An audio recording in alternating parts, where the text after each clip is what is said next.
3 घंटे होने के आगे हैं। इस संगोष्ठी को 11 बजे शुरू किया था, बहुत लंबा समय हो गया है। मैं बहुत ज्यादा समय नहीं लूंगा।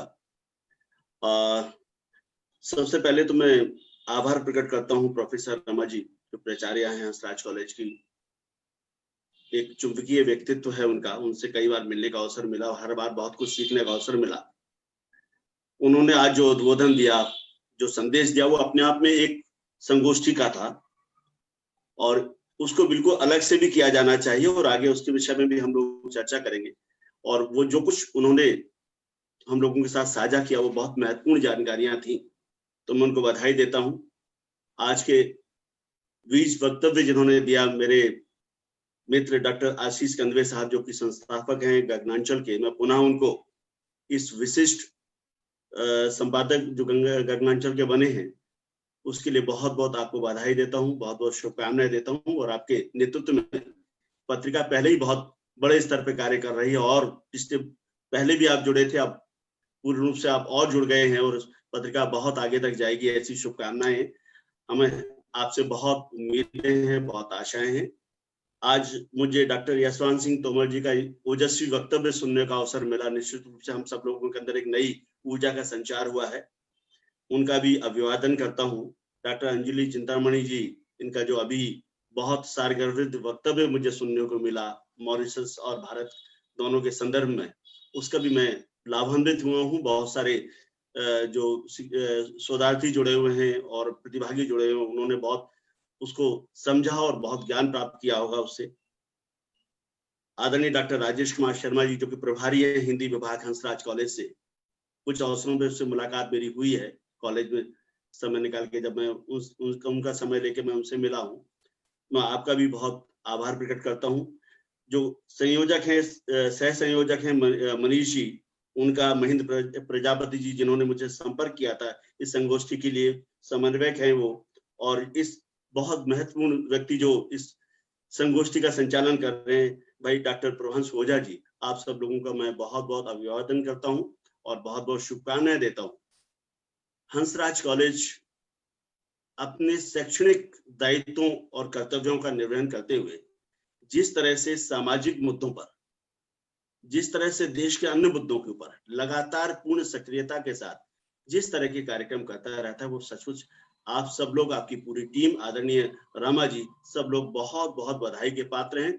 हम सब लोग आपसे बहुत प्रेरणा लेते हैं। आप जिस सक्रियता से अलग अलग विषयों पर जिस तरह के आयोजन आप करती हैं, न केवल आयोजन करती हैं, उनको धरातल पे लाती हैं, आप सचमुच साधुवाद के पात्र हैं और हम आपसे बहुत प्रेरणा पाते हैं।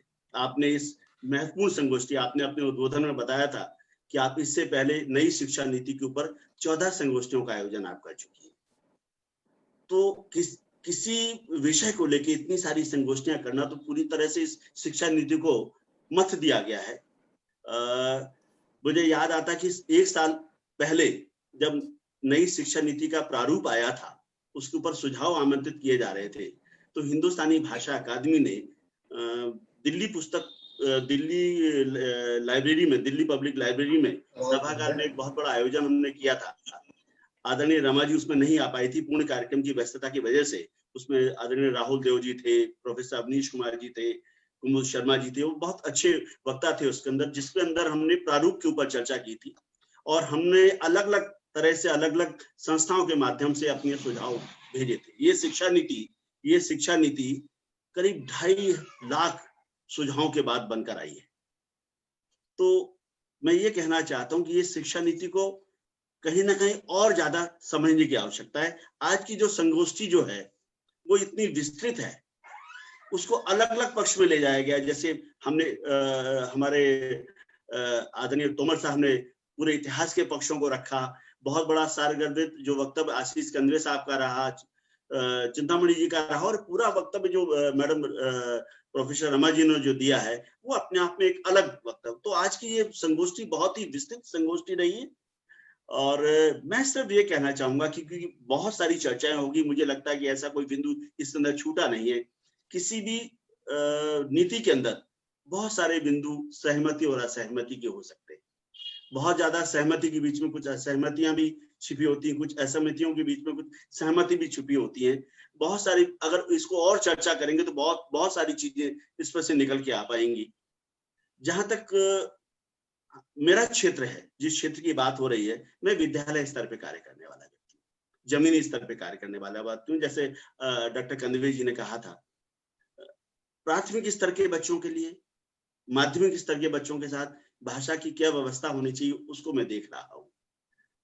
जमीनी हकीकत ये है कि 8वीं कक्षा के बाद हिंदी को छोड़ा जा रहा है निजी विद्यालय में। तो ये शिक्षा नीति में क्या ऐसा होने वाला है, ये चीजें एक ध्यान देने योग्य जरूर बातें होंगी कि कोई भी बच्चा, हमने कहा कि 5वीं कक्षा तक वो हिंदी पढ़े या मातृभाषा में से, इस पूरी शिक्षा नीति में कहीं भी वैसे हिंदी शब्द और राजभाषा शब्द आया नहीं है, इससे थोड़ा परहेज किया गया है। एक आशीष कंदवे जी ने एक इशारा भी किया था, इन्होंने कहा था कि जितना संभव होगा उतना, ये भी अपने आप में बहुत डराने वाली बात है। एक बात और डराने वाली बात है इसके अंदर है कि किसी के ऊपर कोई भाषा थोपी नहीं जाएगी।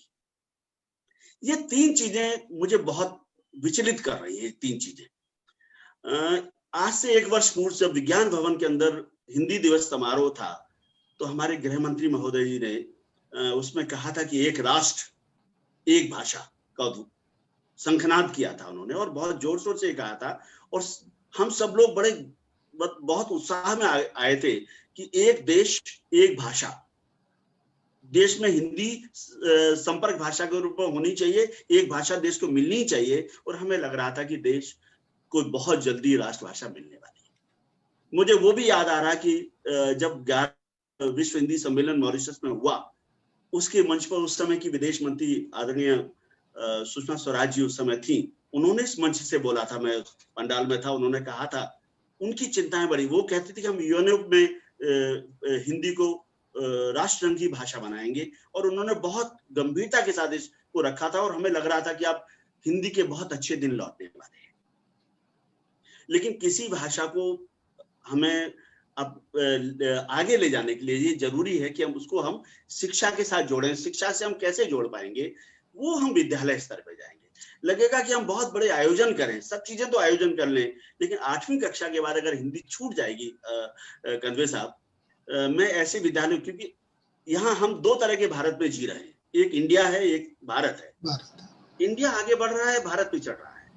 हिंदी भाषी लोग हैं जो हिंदी पढ़ रहे हैं या सरकारी विद्यालय में पढ़ रहे हैं, हिंदी माध्यम से पढ़ रहे हैं, वो भारत के निवासी हैं। एक इंडिया है जो अंग्रेजी माध्यम से पढ़ रहा है। क्या ये शिक्षा नीति हमें इंडिया और भारत को मिलाने का कुछ सहयोग पैदा कर रही है? इस शिक्षा नीति में ये कहीं नहीं आ पा रहा है कि अंग्रेजी को कहीं ना कहीं उसको हतोत्साहित किया जाएगा। ऐसी कोई व्यवस्था होनी चाहिए। क्या निजी विद्यालयों के साथ क्या ऐसा व्यवस्था बनी रहेगी कि सभी निजी विद्यालय हिंदी माध्यम से या मातृभाषा के माध्यम से, मैं हिंदी की बात ही नहीं कर रहा हूँ क्योंकि शिक्षा नीति में कहीं हिंदी शब्द कहीं आया नहीं, मैंने पूरी शिक्षा नीति को पढ़ा, उस पूरी शिक्षा नीति के अंदर कहीं भी एक बार भी हिंदी शब्द नहीं दिया गया। बहुत उसमें चीजों रखे, उसमें कहीं राजभाषा भी नहीं रखा गया। कटु सत्य तो यह है कि हम अभी तक अपने हिंदी को राजभाषा भी नहीं बना पाए। जिस राजभाषा को हमने आजादी के समय किया था, लेकिन अब तक हम उसको राजभाषा भी नहीं बना पा रहे, सही अर्थों में राजभाषा भी नहीं बन पा रही। वो क्या सचमुच हमारे कार्यालयों में वो राजभाषा जो बनी है वो राजभाषा का कार्य हो पा रहा है? नहीं हो पा रहा है। तो हमें जमीनी स्तर पे सचमुच काम करने की आवश्यकता है। और ये सरकार के बिना, जिस तरह की दृढ़ निश्चयी सरकार है इस समय, रमा मैडम ने कहा था, जब हम कहते हैं कि हम 370 धारा हटा सकते हैं, जब हम कहते हैं कि जब हम नोटबंदी कर सकते हैं, जब हम सर्जिकल स्ट्राइक कर सकते हैं, जब हम इतने ऐतिहासिक फैसले कर सकते हैं, तो राष्ट्रभाषा का फैसला इस सरकार के लिए बहुत आसान है। जब दूसरी सरकारें थी, मुझे याद है, उस जो भारतीयता को जो आगे लेके चल रहे हैं, जो भारतीय संस्कृति को आगे लेके चल रहे हैं, जो भारतीय भाषाओं की पताका आगे लेके चल रहे हैं, उस समय की जनसंघ, उस तरह में की राष्ट्रीय स्वयंसेवक संघ लगातार इन भाषाओं की लड़ाई लड़ रही थी, और आज भी वो लड़ाई को आगे लेके चल रही है। तो हम सब लोगों को कहीं एकजुट होकर, शायद या तो हम समझा नहीं पा रहे हैं या हम अपनी बात को वहां पहुंचा नहीं पा रहे हैं, कि जब तक एक स्पष्ट नीति नहीं बन जाएगी शिक्षा की, जो हम पत्तों पे पानी डाल रहे हैं, जड़ों पे पानी डालने के जब तक काम हम शुरू नहीं करेंगे, तब तक हम शायद ये सब चीजें नहीं कर पाएंगे। तो मैं सिर्फ निवेदन ये करना चाहता हूं कि किसी तरह से इंडिया और जो भारत की बीच की खाई है, इस खाई को कहीं पाटा जाना चाहिए। अब आप समझिए कि जो बच्चा 8वीं कक्षा में विकल्प के रूप में विदेशी भाषाओं को अपना रहा है। एक कर लीजिए, मैं बीच में बात वो रह जाएगी, मैं कहूं जैसे त्रिभाषा सूत्र आपने पढ़ा, आप इस शिक्षा नीति को पढ़ रहे हैं, उसमें त्रिभाषा सूत्र का एक मुद्दा आया है। त्रिभाषा सूत्र के अंदर क्या है कि एक तो आपकी स्थानीय भाषा हो गई, अंग्रेजी अनिवार्य हो गई, तीसरी भाषा उसके चयन के ऊपर रख दी गई। वो भाषा क्या हो सकती है? विदेशी भाषा भी हो सकती है, स्थानीय भाषा भी हो सकती है, संस्कृत भी हो सकती है, हिंदी भी हो सकती है। तो उस बात पे भी स्पष्टता होनी बहुत आवश्यक है कि वो भाषा क्या रहे, क्योंकि अंग्रेजी तो अनिवार्य हो गई, अंग्रेजी अनिवार्य हो गई, स्थानीय और मातृभाषा अनिवार्य हो गई, लेकिन तीसरी भाषा के विषय में ये शिक्षा नीति बिल्कुल चुप हो जाती है। उसमें स्पष्ट, अगर सचमुच ये दम है कि इस शिक्षा नीति को में भाषा को लेकर इतनी चिंता जताई गई है, तो उसकी स्पष्टता भी आनी चाहिए। अब मैं बात करता हूँ राष्ट्रभाषा की बात करता हूँ। रमा मैडम मुझे सुन रही होंगी, तो मैं उनको निवेदन ये करना चाहता हूँ, एक पुस्तक मैंने अभी आपके पास, मैं बिल्कुल सुन रही हूँ जी, आपका एक साक्षात्कार छपा, एक पुस्तक अभी आई है आपके पास, मैंने पहुंचाई है, शायद आपको मिली होगी, उसका भी नाम है भाषा गतानागत। उस पुस्तक का नाम है भाषा गतानागत, जिसके अंदर एक साक्षात्कार आपका छपा हुआ है। उसमें 31 विद्वानों ने अपने साक्षात्कार दिए हैं। सभी साक्षात्कार भाषाओं पर केंद्रित साक्षात्कार है। वो उनके अंदर 31 विद्वान हैं, उन्होंने इन सभी विषयों पे बिल्कुल अलग राय दी है। उनमें से बहुत से विद्वान ऐसे हैं जो राष्ट्रभाषा बनाने के पक्ष में नहीं है। वो कहते हैं कि ये दिव्य स्वप्न जैसी बात है कि राष्ट्रभाषा हिंदी बन ही नहीं सकती। कुछ लोग कह रहे हैं कि सारी भाषाएं ही राष्ट्रभाषा हैं, कुछ लोग कुछ और कह रहे हैं। इसी तरह त्रिभाषा सूत्र के बारे में अलग लग रहा है। इसी तरह से उसी के अंदर 8वीं अनुसूची के बारे में कुछ इस तरह की राय बन रही है। कुछ लोग कह रहे हैं कि 8वीं अनुसूची को बढ़ाया जाना चाहिए, कुछ लोग कह रहे हैं कि हिंदी को अनुसूची से हटा लेना चाहिए। अलग अलग, पहले हमें सब लोगों को मिलकर कहीं ना कहीं इस तरह की कोई विचारधारा पे कार्य करना चाहिए कि सचमुच हम करना क्या चाह रहे हैं अपनी भाषाओं के बारे में। ये जमीनी हकीकत है। आप समझिए कि मैं बार बार, मुझे तकलीफ हो, मेरा जो शिक्षक प्रकोष्ठ, हिंदुस्तानी भाषा अकादमी का जो शिक्षक प्रकोष्ठ है, जिसमें 600 से 650 जो शिक्षक हैं वो भारतीय भाषाओं को जुड़े हुए हैं, उनको 8वीं कक्षा के बाद उनको रोजगार का संकट पैदा हो गया है। 9वीं कक्षा के बाद उनकी हिंदी की कक्षाएं नहीं लग पा रही हैं। उनकी विद्यालयों के अंदर बच्चे फ्रेंच, जर्मन, स्पेनिश पढ़ने लग गए हैं। सबसे पहले उन नीतियों को बदला जाना चाहिए और निजी विद्यालयों और सरकारी विद्यालयों के बीच में की जो खाई है वो समाप्त जरूर की जानी चाहिए। इस शिक्षा नीति के अंदर स्पष्ट ये बात होनी चाहिए कि निजी विद्यालयों के अंदर, हाँ, निजी विद्यालयों के अंदर भी मातृभाषा में पढ़ाई होगी। जिस दिन ये स्पष्टता आ जाएगी, नहीं तो ये दो साथ के साथ जो दो बिंदु चलते रहेंगे कि निजी विद्यालय अलग कुछ पढ़ाएंगे, सरकारी विद्यालय कुछ और पढ़ाएंगे, इस तरह की परेशानियां आती रहेंगी। जमीनी स्तर पे इन पे काम करने की आवश्यकता है। जो लोग भी, जहां भी, जितने भी सक्षम लोग हैं, आदरणीय रमा जी बहुत भाषा को लेके बहुत बड़ा कार्य कर रही हैं। भाषा की पीड़ा उनके मन में रहती है। जब भी उनसे मिलता हूँ तो हम भारतीय भाषाओं की और हिंदी को लेकर चलते हैं। हम बहुत उत्साहित होकर राष्ट्रभाषा बनाने के इस यज्ञ में जुड़ेंगे, सबको जोड़ने की कोशिश करेंगे। लेकिन राष्ट्रभाषा बनाने के लिए जो जमीनी कार्य है उसके साथ भी अगर हम इसको आगे बढ़ाएंगे तो कहीं ना कहीं हमें सचमुच इस विषय में कुछ और आगे कुछ परिणाम, सकारात्मक परिणाम मिल पाएंगे। क्योंकि आप बहुत सारे लोग यहाँ कॉलेज से जुड़े हुए हैं। इसके अंदर जो प्रतिभा, एक और बहुत अच्छी बात ये हो रही है, जो संचालक महोदय, अब जब मैंने ये कार्यक्रम शुरू किया था उस समय भी 180-190 प्रतिभागी जुड़े हुए थे, और आज 3 घंटे बाद भी इतने सभी लोग लगातार इससे जुड़े हुए हैं। शायद जब बोलना शुरू करते हैं तो शायद वक्ता को पता नहीं चलता कि मैं कितना समय ले रहा हूँ, लेकिन 174 लोग अभी भी जुड़े हुए हैं। तो इसका लगता है कि इन विषयों के लेकर लोगों की चिंताएं हैं। लोग जानना चाहते हैं कि शिक्षा नीति कैसी होनी चाहिए। और समझिए, शिक्षा नीति, शिक्षा से संबंधित जो नीतियां हैं किसी देश के लिए बहुत महत्वपूर्ण नीतियां होती हैं। हम क्या करते हैं कि शिक्षा, भाषा, ये बहुत महत्वपूर्ण मुद्दे हैं किसी देश के लिए।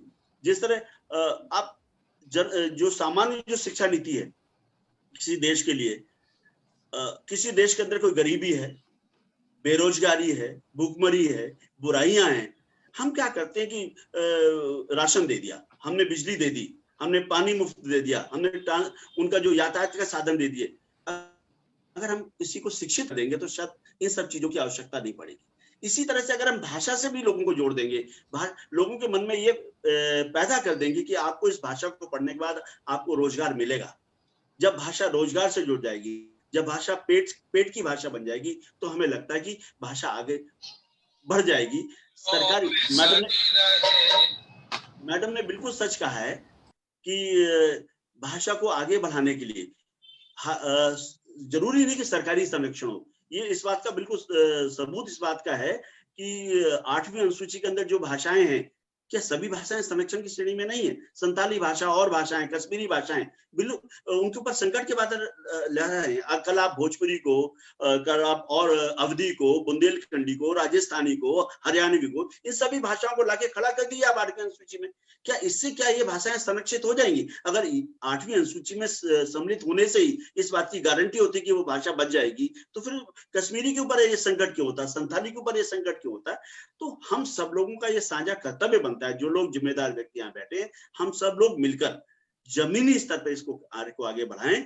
हम विद्यालय स्तर से कार्य करें, हम उन सब चीजों को आगे बढ़ाएं, क्योंकि समय की सीमाएं अपनी हैं और कभी विस्तृत चर्चा इस पे हो। और मैं बिल्कुल आगे आमने सामने बैठ के आशीष जी के साथ हम और चर्चा करें, मैडम के नेतृत्व में हम काम करें और इस पे बहुत गंभीर चर्चा हो। और इसको मैं तो कहूंगा मैडम, ये आपने जो अभियान शुरू किया, मैं आपको बिल्कुल अभिवादन करता हूँ, आपको साधुवाद देता हूँ। और बिल्कुल निश्चित रूप से मैं अपनी तरफ से और पूरी संस्थान की तरफ से आश्वस्त करता हूँ कि इस पूरे आपके जो अभियान में, हस्ताक्षर अभियान में हम तन मन धन से इसमें जुड़ेंगे। मैं आपके पास आऊंगा, आपसे चर्चा करूंगा और आपसे बहुत सारे दिशा निर्देश भी लूंगा और इस काम को आगे बढ़ाएंगे। निश्चित रूप से कहीं ना कहीं इससे बहुत बड़ी चेतना जागृत होगी। भाषा को लेकर, हिंदी को लेकर जो चेतना, जिस ध्वज को आप आगे लेके चल रहे हैं, हम एक सच्चे सिपाही के साथ आपके साथ खड़े होकर इस यज्ञ को आगे तक लेके जाएंगे और एक नए मुकाम तक लेके जाएंगे। इसकी ध्वनि आप अभी तो आदरणीय अंजलि जी ने बोला है कि मॉरिशस तक इसकी ध्वनि गूंजेगी, तो हम इस पूरी ध्वनि को पूरे विश्व तक लेके जाएंगे इन्हीं शुभकामनाओं के साथ।